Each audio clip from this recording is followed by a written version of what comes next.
Hey, good morning, Tom. Good morning, Mark. Hey, I know that we wanted to chat a little bit about a listing tool that you have, and I'm glad that I have a chance to be a part of your video here. I'm a branch manager of a mortgage bank.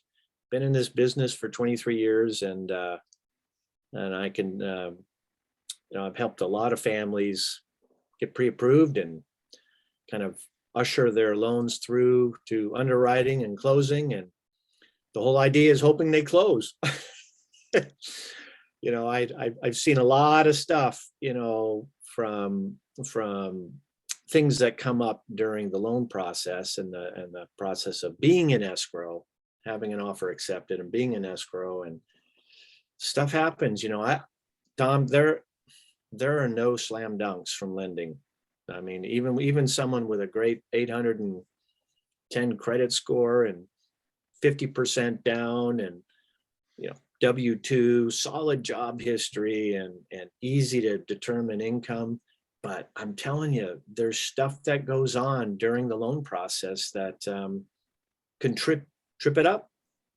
And you're in a situation where you got to bear the bad news that they got denied.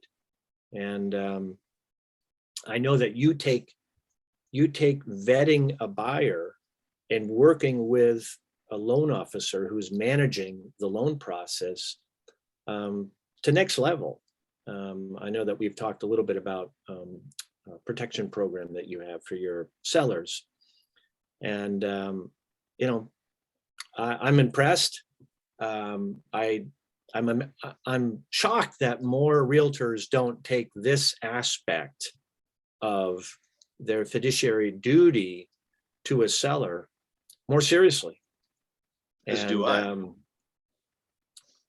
23 years, I've been doing this, and I from what you were sharing with me, I've never seen that. So I'm wondering, are there any threats that a seller should be aware of regarding a buyer or a loan? There's two main threats that can, cancel a contract at any time. One is the loan. So, most states, and especially in Oregon, have some laws that protect the buyer during the loan process if they can't get approved. And sometimes that can happen right up to the last minute. Yeah. Yeah. The other one is condition of property. So it's either the loan or the condition of the property. Condition of the property we can see, in showings and inspections, and during the process in escrow, we have multiple opportunities to see those condition issues. The loan side, however, is totally different. It's kind of a mystery sometimes to a lot of people. Well, it doesn't have to be, right? Right. I mean, for most realtors, it is a mystery. And a lot of realtors that I've spoken to about that piece of this is, I said, do you feel like you just sort of live by hope, when it comes to the loan and to a buyer and to the process of a buyer's loan getting through the system and funding? They say, yeah, I hope they get approved. I got a pre-approval letter. It says they're pre-approved, right? Right. It's just a piece of paper, right? It's just a piece of paper, and you don't know what kind of approval that really is. No clue. Right. I saw. Is it even real? Is this whoever's sending it even a real person? Don't know. Right. Well, I was seeing my orthopedic surgeon, a couple of weeks ago, and he has his, certificate of, his accomplishments and everything. And my analogy is, everyone's got a certificate. If you have 5 pre-approval letters in front of you, they're all, 5 certificates saying that, we are approved, right? His wall said, I'm licensed. And I always think, so did you graduate at the top of your class or at the bottom of your class? Because, you never know. I'd rather I'd rather work with an orthopedic surgeon who graduated at the top of his class. And as a seller and an agent representing a seller, I'd like to know of these letters that all say we're pre-approved, which one is pre-approved at the top of the class versus the bottom of the class, because I can't afford to have it fall out of escrow, Correct. And so let's talk about that. So what happens if the buyer's financing gets denied halfway through an escrow and it falls out? Are there costs to a seller? There is. One is if it's because of their loan, typically they will get all of their earnest money back. So now we've been off market, basically under contract for, name a time, 15, 20, 30 days. So we were unable to market that property to another buyer. And the big cost is time. A lot of sellers, they have a time frame. It's like, okay, so we're going to close in 45 days. They've started to move out. They've started to pack stuff. They may have made an offer on another property that they could lose now that was Right. contingent on the sale of their house. So it's a time issue. Some of them, when you're relocating, you may have an apartment that, your move-in date is X and now you're not going to close on time. And time's something that we can't get back. On the flip side of that, when we go back to market, especially today when homes don't last very long on the market, it's what happened? What's wrong with the condition of the property? Is there something, why did it fall out of escrow? And so there's a lot of questions on the listing agent side, like me, that you have to answer when we put it back on the market. And that time clock still ticks. So everyone looks at listings and it'll have days on market. And now, geez, if you go 15 days, people freak out. Our average Right. listing days on market right now is 4. I know. Wow. So Central Worker Market was 4 days on market last month average. So when you go back on market and that time frame keeps ticking, then it sends an interesting signal to buyers sometimes. Right. And I would think, well, yeah, from a mortgage standpoint, right now they're making an extra mortgage payment that they at least won. So Correct. from a timing standpoint, there are additional costs. One of them is the timing of the escrow. Maybe now you have to make 2 additional mortgage payments. So that's, $3,000 or $4,000 more, less profit. And one thing I didn't mention was maybe there was multiple offers, which is what we're seeing right now in this market, multiple offers. And we chose offer A. Well, offer B, C, D, and E, now that we're 2 or 3 weeks in, they're gone. They've already purchased in another cycle. So they're off to different properties now. So they're not coming back. So now we have to start all over again. And in this market particularly, where the power is with the seller, right? I mean, initially, they have the power. The buyers are scrambling, trying to make their best offer to get an offer accepted. So they're worried about how much should I overbid? I know I have to overbid. So how much should I overbid? But if you have to go back on market, as you mentioned, there's a stigma now. And doesn't the power sort of in some ways shift from the seller, to now you're back on market? Well, now the buyer actually gets a little bit of power back.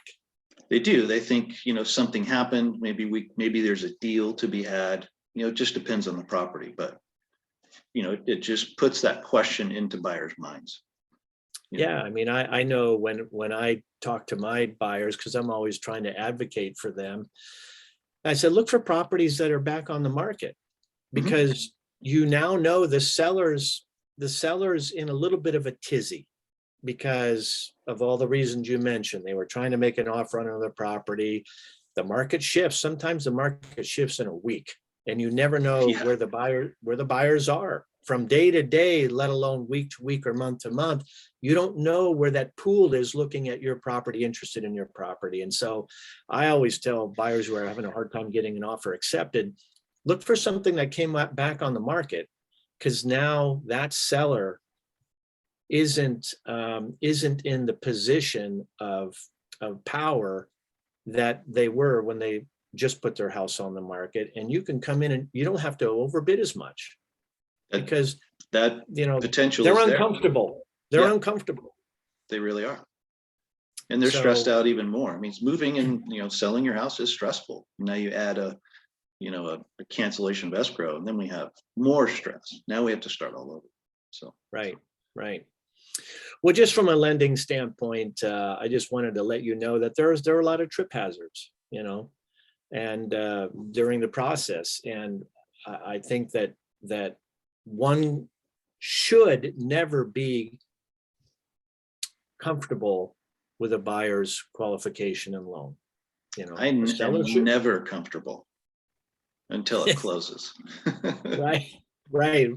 The game's not over till the fat lady sings. I mean, that is it. And yet I see so many realtors just take a passive approach to vetting a loan officer, vetting a pre-approval, and following the process of the buyer, because who's the last one to know or hear about a problem with a buyer? Oh, I mean, I am. There's a listing broker. I'm the last one to find out. You're the last one to know. And second to last to know is my seller, because I have to break the bad news to them. It's terrible. It's a really hard conversation. It has to be, because of all the costs that are now going to ensue. So my understanding is that you're different in this way than the lion's share, the majority of realtors. And I can tell you, I rarely get any realtor ask me more than, when they vet my buyers' approvals, they rarely go beyond, well, have you seen their cash to close? Have you verified funds? And I can tell you that's not enough. That's not enough to protect. And no, it's definitely not. Again, and just from the fiduciary responsibility, I mean, you have a duty to your seller or to your buyer, either one.